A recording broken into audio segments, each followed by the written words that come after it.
Our batteries are shot, totally. They just don't overcharge anymore. Nothing's plugged in, nothing's on overnight. And then suddenly about 1 o'clock in the morning, it had a massive drop right down to about 10.8 or something like that. We're Billie and Steve, and in 2022 we walked away from the concrete jungle and hit the road to live free. Our old van Luna carried us across the UK for years and always with Patch by our side. In May 2025, Luna was written off, but we're not stopping. We've got a new van, Spirit, and we're building it into an off-grid home from scratch. We are here to show you what it's really like to live full-time in a van within the UK, the good and the bad, all on a budget. This is our rebellion. So this is the second bucket of water we've collected from the rain today. It's been that heavy. That's a 10 litre bucket down there, and so far we've filled up our empty bottles that we've got. This water will be used for washing ourselves, washing our clothes, washing hair, that sort of thing. But we'll also do a reading on it to show you how pure rainwater actually is. Until we get our water system sorted on the roof, this is the next best thing.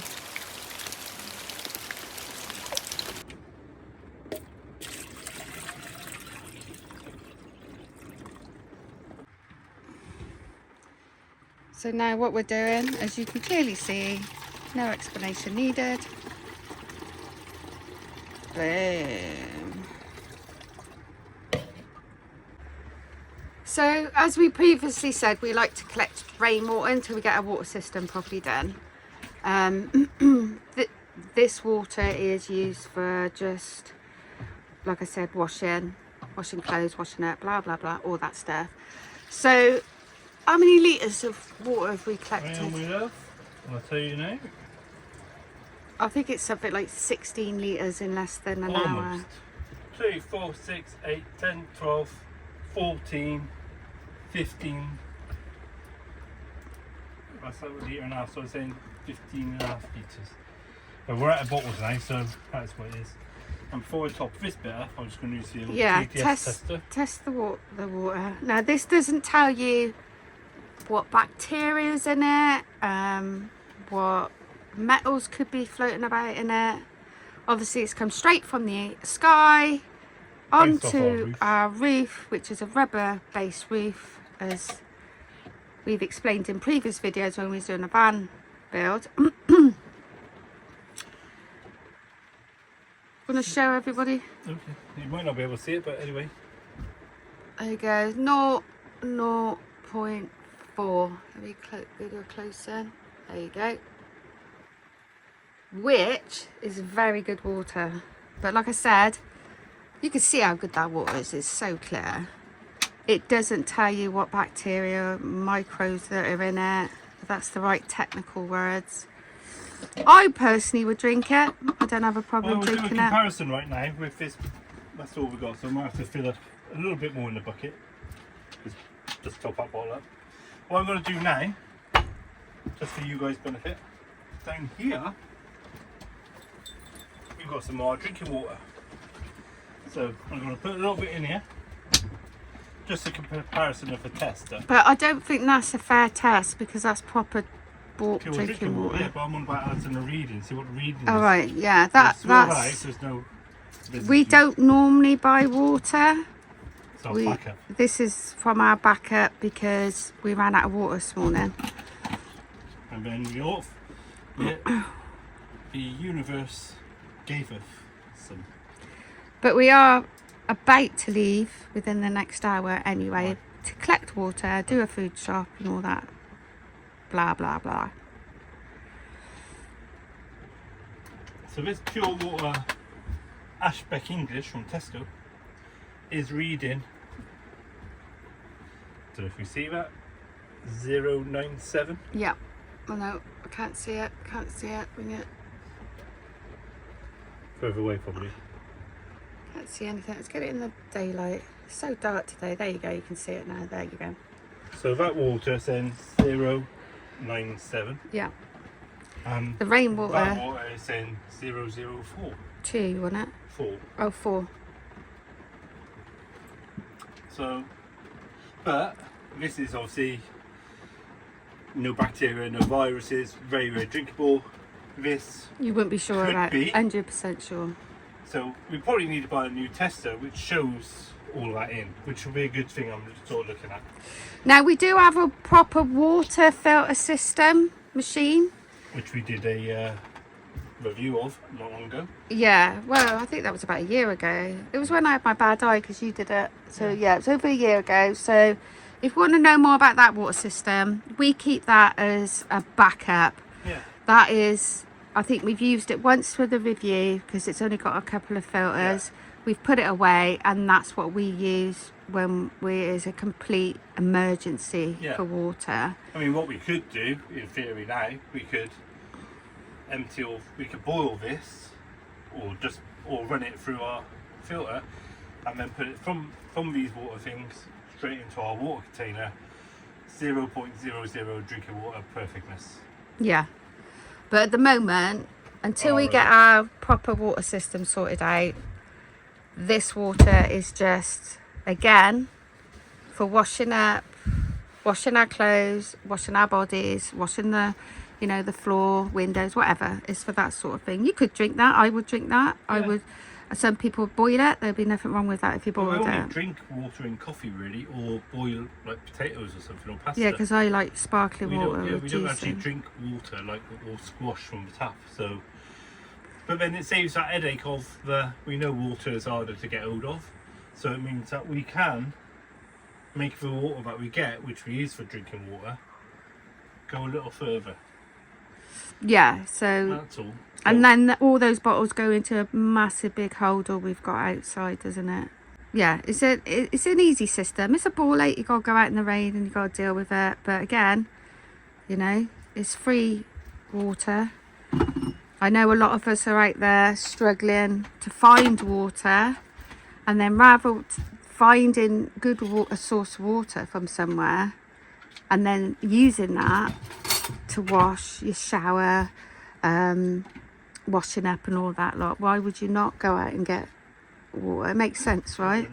I don't know of many people that actually do collect rainwater. I know of a handful. Our mate Ali does it. Yeah, I think a few people do. Kate does it. I don't know of anybody else that does it, to be fair. And I think just go out there with your bucket, collect your water and use that for washing and whatnot. But leave us a comment if you have a water system. Yeah, do you do it? Roof. I think as soon as we got the Luton van, I did say that we're definitely going to have a water system going up there, because it makes sense. If you want to be as much off grid as you possibly can, that is completely makes sense. I know of one other person that does it, so if there are more people out there with a good water system collecting rainwater, let us know. Drop us a comment. And do you do what we do? Go out, collect the water.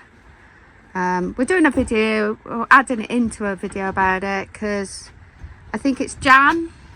She commented not long ago that she'd like to see more stuff like this. So we thought, well, we'll give you a little insight into how we collect our water for washing and stuff. So we've got to get ready because we're going to head up towards the town. We've got to do a little bit of a shop. And oh yeah, that's coming up. And obviously get a little bit of food shopping. Don't need a lot, but and obviously grey sky means you're not getting any solar in, and we need to charge the batteries a little bit. So we will catch you up later. In a bit. There he is, looking for a water tap. And I picked up the phone because there was a naughty crow who stole a crab off the fisherman, I believe. He's flown off with it now. Naughty. But he's looking for the tap. Apparently there's 2 taps there. and they kindly let you have some water for free. Pretty little port.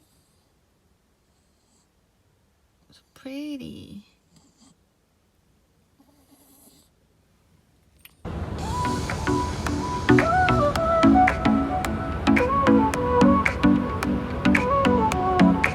Sol y arena, oh so bright, baila conmigo toda la night, el ritmo suena. It was just breaking dawn when we heard it, the sudden cry of hundreds of crows rising from the trees. Their calls filled the air, echoing across the rooftops, like the town itself was waking to their song. By the time we'd picked up the phone to film, they'd mostly scattered, only a few still calling, drifting over the skyline. For a moment, everything stilled again, just the faint sound of crows and the breath of the morning. A fleeting bit of magic, gone as quickly as it came. Good morning guys, bright sunny day. That was our park up for last night. We got the solar panels on the windscreen to give a bit of boost because that sun behind is beautifully bright. Our batteries are shot, totally. They just don't hold a charge anymore. But you know, that is the way it is. I think what I got to do, I got to disconnect them all and test each one individually after they've rested for about 4 hours. So that's what I think I have to do.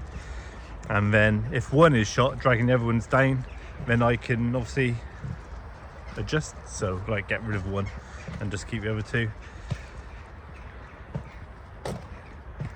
and pray one day we can afford to get some lithium and all that. But it's not lithium is a problem, like I said before previously. Don't know if you can remember, I think I might have ranted on about it at some point when doing the van build. It's not just the battery. The battery is affordable and good. But the problem is for us, we have to get a new battery to battery because our split relay wouldn't work. And then we've got a Shore Power, a smart charger, which won't work. But yeah, so unfortunately, it's the whole thing which adds a lot of money, so a lot of cost. But it's definitely something we're going to have to look into. Anyway, patched on the poop, got to pick it up. The poo is in the bag. Now all I got to do is find a tree to hang it in, because that's what we do apparently. But yeah, back to the park up situation and not moaning about batteries and power, because the sun is shining, so we're having a little bit of charge, which means if it gets cold tonight we can have the heater on. But if not, then we just go to bed and get warm under the duvet. Sounds wrong, but not meaning like that. Teddy bear duvet. But yeah, so last night's park up. Lovely, lovely sort of river. It's got a sort of island there with lots of sort of birds on, and I think 14 swans or so flew over earlier. Got a lovely sort of park and a church just there. Absolutely picturesque, and you know, you could sell it as the dream car park, the dream park up. Everything's lovely about it. Until that is, you actually turn it around and you see we're just in the massive car park, and there's a pound stretcher over there, but it's still beautiful. I mean, that, look at that, it's still absolutely beautiful, but it's just a big car park. But we came here last night because we did some shopping, our Monday shop, and then it got started getting dark because we left where we were a bit later than normal than planned. So yeah, we got here and it was dark, so we thought rather than try and find anywhere else to park, we thought we'd just give this a go. There's no sign saying you can't. There is a thing about parking, but it says we invite you to pay, and this is what we suggest you pay, which doesn't mean you have to pay. It's just if you like, you can pay. But yeah, and that has got a couple of overnight stops there if you wish to park overnight, but you have to pay for them. So we didn't, we parked here, but I'm sure someone will criticise because people like doing that. But yeah, any thoughts on the battery thing and anything like that, just give us a comment, drop a link, a comment or whatever, or suggestions. But yeah, at the moment, main priority is breakfast. To the battery and what's going on with it, we're not so sure. We had a good drive yesterday for about an hour or so, and we, charged it with split relay and things like that, and it was all right. It was about 12.79 or something silly like that when we went to bed last night, and then nothing's plugged in, nothing's on overnight, and then suddenly about 1 o'clock in the morning it had a massive drop right down to about 10.8 or something like that. So we know 10.8 is not good for lead acid battery. That means the battery is probably shot. It might be sulfating or something like that, but it just means that obviously I've got to look into it and find out what's going on. It might just be one battery dragging all the others down. It might be all three knackered. But yeah, so that's where we are. Luckily right now, because of the sun is shining, as you just saw, and we've got the solar panels on the front, it's gone back up to 13.3 at the moment, charging at 70 watts. So we managed to get the diesel later on because it is a chilly morning this morning. But yeah, so like I said just now, any suggestions greatly recommended. I obviously know we need to buy new batteries and things like that at some point. Lead acid would probably be the way we have to go at this moment, because we can't afford to get the battery to battery and a new sort of shore power charger, things like that. But yeah, unfortunately at this moment in time we're a bit screwed. So it is a thing of thinking, what do we do next? Where do we go now? What do we do? The monies we've got at this moment in time are put to one side for the MOT, so once we've got that out of the way, then we know what we've got to play with. But this is what real life on a budget is, it's getting your way through. You can, best you can, So what I will do when we get to a different park up rather than this one, probably the next one, it says, I've done a bit of a Gemini chat, and it sort of recommends that you should basically disconnect all the batteries after you've had a bit of a charge in them, let them set for about 3 or 4 hours, charge each, check each one with your meter every sort of after 4 hours to see what one's reading. You might find one's dead, dragging the others down. So we're hoping that is the case, and then we'll just have to make do with the 2 lead acid batteries, 110 amp power, rather than the 3, which will get us through the next couple of months. But yeah, keep your fingers crossed for us, guys. It's a bit of a daunting time, especially when we know cold weather's on the way. We're not even in winter yet. Winter starts in a couple of weeks, a month.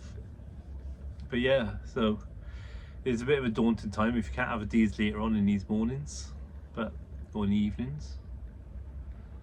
More cooking will be needed, I guess. More nut roast, dirty doors.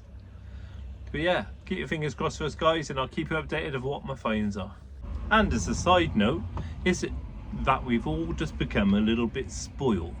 We have this energy, we have the diesel eaters, we have the log burners, we have all these things that we can just access. Whereas obviously olden school days, we would have just had, a battery, a car battery with crocodile clips and a light bulb. And that had been sufficient, that had been enough to get by. But nowadays we have everything to hand. If you want to press a button, something happens and everything's perfect. Is that what a problem is? Is it us? Is it all we've just become that way because it's all just too easy now? But yeah, just a thought. Again, let me know in the comments what you think.